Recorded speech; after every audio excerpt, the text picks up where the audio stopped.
Country with the most total deaths from coronavirus. More than 20,000 people have died of COVID-19, and more than 500,000 Americans have contracted the virus. For the first time in history, all 50 states are under a major disaster declaration this morning. On Saturday, President Trump declared Wyoming a disaster area. That is the last state to receive the designation. And some good news for Americans awaiting a stimulus check from the federal government. The first round of economic impact payments were deposited directly into bank accounts on Saturday. The IRS says it is issuing the money as quickly as it can. But let's begin this morning with the news that more people have died of coronavirus in the United States than in any other country in the world. But there is some encouraging news on this Easter Sunday.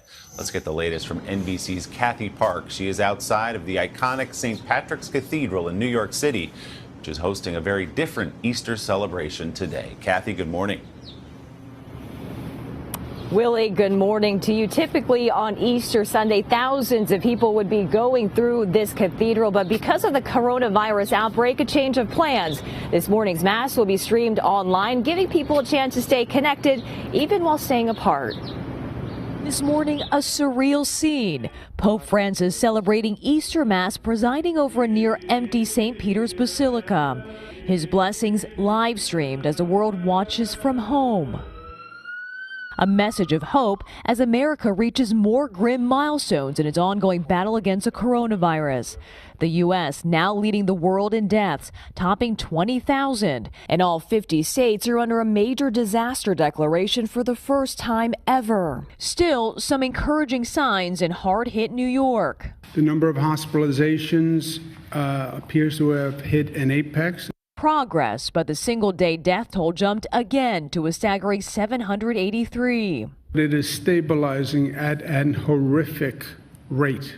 For those out of work, help is on the way. The IRS began depositing coronavirus relief checks, tweeting, "We'll continue issuing them as fast as we can." And while reopening the country may be on the radar, officials from coast to coast are not relaxing the rules. Los Angeles extended its stay-at-home order until May 15th, the longest of any city. Michigan now banning visits to friends and relatives. And all New Jersey train passengers must wear a face covering. Philadelphia changed its mask policy on its transit system and will no longer enforce it after outrage over this video. Police officers can be seen dragging a man from the bus for allegedly not wearing a mask. Even though the pandemic put a pause on our daily routines, new challenges turn into comic relief. And live from Zoom, it's sometime between March and August.